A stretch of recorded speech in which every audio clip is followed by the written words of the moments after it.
À Moscou, 100 000 caméras surveillent les confinés et tous les autres. À Moscou, la reconnaissance faciale est devenue un outil clé de la stratégie anti-coronavirus, un test grandeur nature pour cette technologie controversée, ses détracteurs dénonçant de longue date le risque d'un usage à des fins politiques. Depuis février, des milliers de moscovites, en particulier ceux revenus de pays touchés par le Covid-19, sont soumis à un régime de confinement strict à domicile de 14 jours pour empêcher la maladie de se propager. Tous sont catalogués avec leurs adresses, la copie de leur passeport et leur numéro de téléphone, dans une base de données de cette mégalopole aux 16 millions d'habitants et visiteurs quotidiens.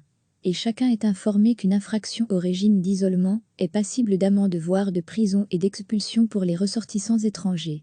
Le respect de ce régime fait l'objet d'une surveillance permanente, notamment via le système de reconnaissance faciale, a mis en garde le maire de Moscou Sergueï Sobyanin sur son blog.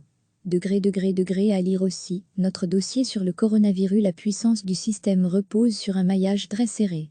Pas un couloir de métro, pas une rue n'échappe aujourd'hui aux 170 000 caméras déployées peu à peu depuis une décennie au nom de l'ordre public. Quelques 100 000 d'entre elles sont reliées à l'intelligence artificielle capable d'identifier les personnes filmées, et les 70 000 restantes doivent suivre sous peu. La police de Moscou a dit avoir identifié depuis février près de 200 personnes ayant enfreint leur quarantaine, grâce à cette surveillance. La Russie a aussi lancé d'autres technologies au service de la lutte contre le coronavirus, allant de la télémédecine à la surveillance des étalages de supermarchés et des réseaux sociaux, pour contrer les rumeurs et fausses informations. Le président Vladimir Poutine a lui-même visité mardi le nouveau centre de vigilance face à l'épidémie de coronavirus en Russie. Selon M. Sobyanin, ce pôle dispose des coordonnées et lieux de travail de 95% des personnes ayant voyagé dans les pays les plus touchés par la pandémie. Nous avons identifié où ils sont, s'est-il félicité. Dès février, le maire vantait l'efficacité redoutable de ce contrôle en prenant l'exemple d'une Chinoise sortie indûment de sa quarantaine, d'une amie lui ayant rendu visite, et du chauffeur de taxi de cette dernière. Les autorités ont collecté au passage les données personnelles des 600 voisins des deux jeunes femmes.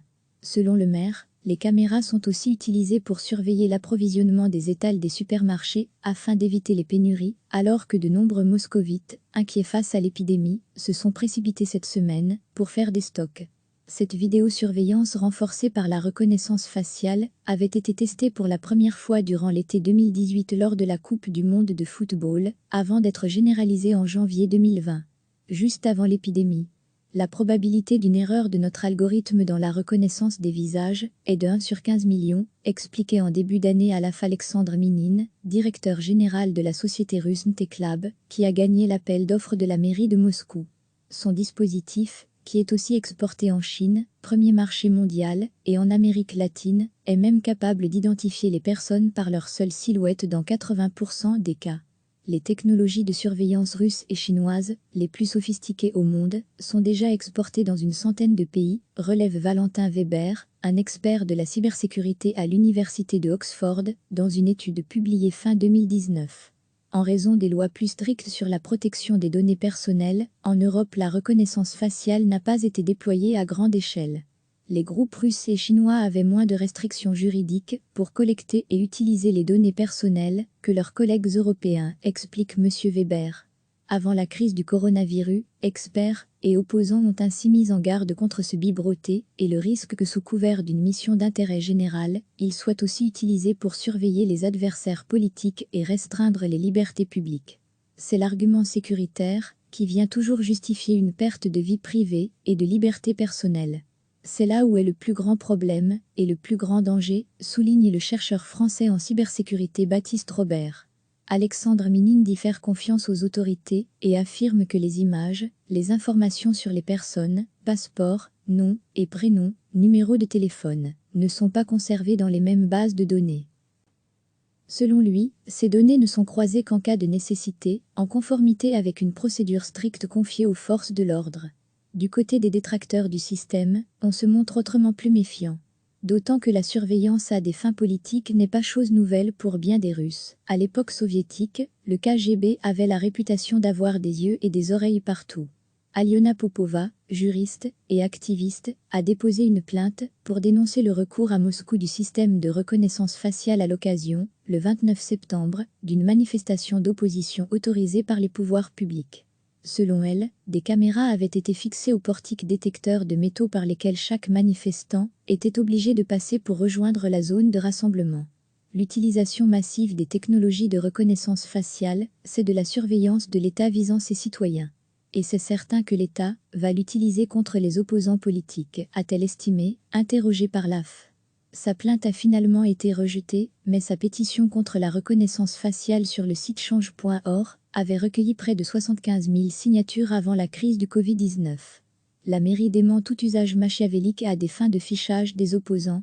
En février, un groupe d'activistes artistiques a tenté de sensibiliser sur le sujet, avec une nouvelle forme de protestation.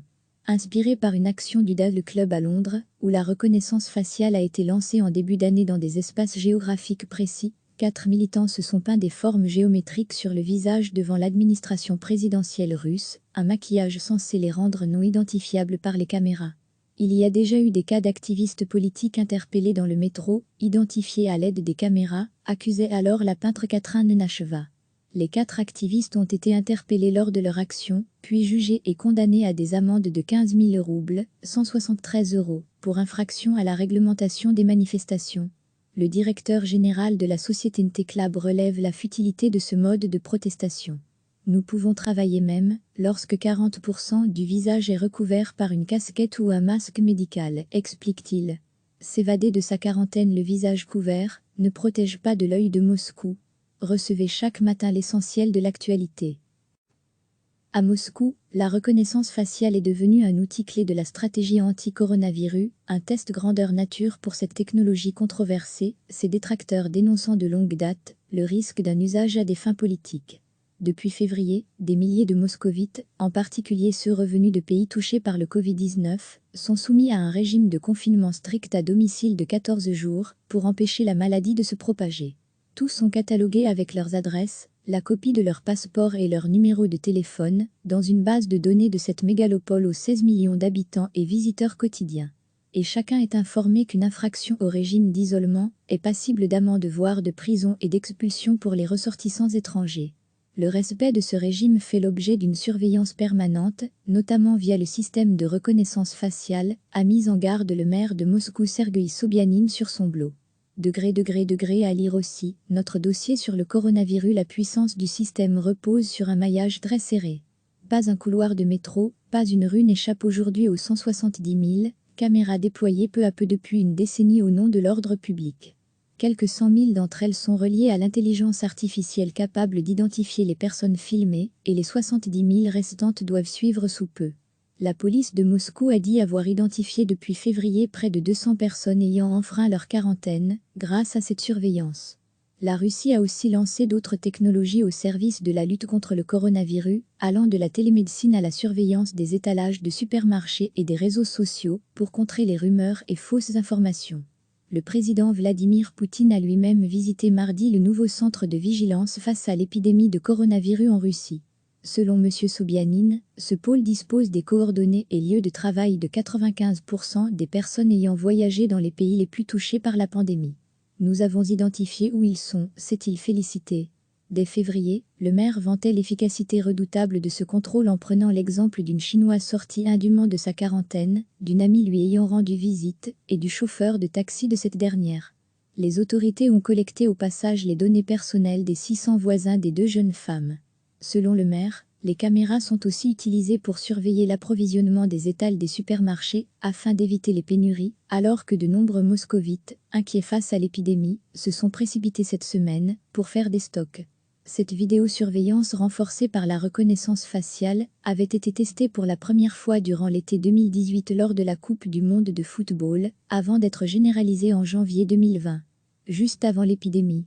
La probabilité d'une erreur de notre algorithme dans la reconnaissance des visages est de 1 sur 15 millions, expliquait en début d'année à l'AF Alexandre Minin, directeur général de la société russe NT-Club, qui a gagné l'appel d'offres de la mairie de Moscou. Son dispositif, qui est aussi exporté en Chine, premier marché mondial, et en Amérique latine, est même capable d'identifier les personnes par leur seule silhouette dans 80% des cas. Les technologies de surveillance russes et chinoises, les plus sophistiquées au monde, sont déjà exportées dans une centaine de pays, relève Valentin Weber, un expert de la cybersécurité à l'université de Oxford, dans une étude publiée fin 2019. En raison des lois plus strictes sur la protection des données personnelles, en Europe la reconnaissance faciale n'a pas été déployée à grande échelle. Les groupes russes et chinois avaient moins de restrictions juridiques pour collecter et utiliser les données personnelles que leurs collègues européens, explique M. Weber. Avant la crise du coronavirus, experts et opposants ont ainsi mis en garde contre ce biberoté et le risque que sous couvert d'une mission d'intérêt général, il soit aussi utilisé pour surveiller les adversaires politiques et restreindre les libertés publiques. C'est l'argument sécuritaire qui vient toujours justifier une perte de vie privée et de liberté personnelle. C'est là où est le plus grand problème et le plus grand danger, souligne le chercheur français en cybersécurité Baptiste Robert. Alexandre Minine dit faire confiance aux autorités et affirme que les images, les informations sur les personnes, passeports, noms et prénoms, numéros de téléphone, ne sont pas conservées dans les mêmes bases de données. Selon lui, ces données ne sont croisées qu'en cas de nécessité, en conformité avec une procédure stricte confiée aux forces de l'ordre. Du côté des détracteurs du système, on se montre autrement plus méfiant. D'autant que la surveillance à des fins politiques n'est pas chose nouvelle pour bien des Russes. À l'époque soviétique, le KGB avait la réputation d'avoir des yeux et des oreilles partout. Aliona Popova, juriste et activiste, a déposé une plainte pour dénoncer le recours à Moscou du système de reconnaissance faciale à l'occasion, le 29 septembre, d'une manifestation d'opposition autorisée par les pouvoirs publics. Selon elle, des caméras avaient été fixées aux portiques détecteurs de métaux par lesquels chaque manifestant était obligé de passer pour rejoindre la zone de rassemblement. L'utilisation massive des technologies de reconnaissance faciale, c'est de la surveillance de l'État visant ses citoyens. Et c'est certain que l'État va l'utiliser contre les opposants politiques, a-t-elle estimé, interrogée par l'AF. Sa plainte a finalement été rejetée, mais sa pétition contre la reconnaissance faciale sur le site change.org avait recueilli près de 75 000 signatures avant la crise du Covid-19. La mairie dément tout usage machiavélique à des fins de fichage des opposants. En février, un groupe d'activistes artistiques a tenté de sensibiliser sur le sujet avec une nouvelle forme de protestation. Inspiré par une action du Dale Club à Londres, où la reconnaissance faciale a été lancée en début d'année dans des espaces géographiques précis, 4 militants se sont peints des formes géométriques sur le visage devant l'administration présidentielle russe, un maquillage censé les rendre non identifiables par les caméras. Il y a déjà eu des cas d'activistes politiques interpellés dans le métro, identifiés à l'aide des caméras, accusait alors la peintre Catherine Nenacheva. Les 4 activistes ont été interpellés lors de leur action, puis jugés et condamnés à des amendes de 15 000 roubles, 173 €, pour infraction à la réglementation des manifestations. Le directeur général de la société Nteclab relève la futilité de ce mode de protestation. Nous pouvons travailler même lorsque 40% du visage est recouvert par une casquette ou un masque médical, explique-t-il. S'évader de sa quarantaine le visage couvert ne protège pas de l'œil de Moscou. Cliquez sur s'abonner pour recevoir les dernières nouvelles.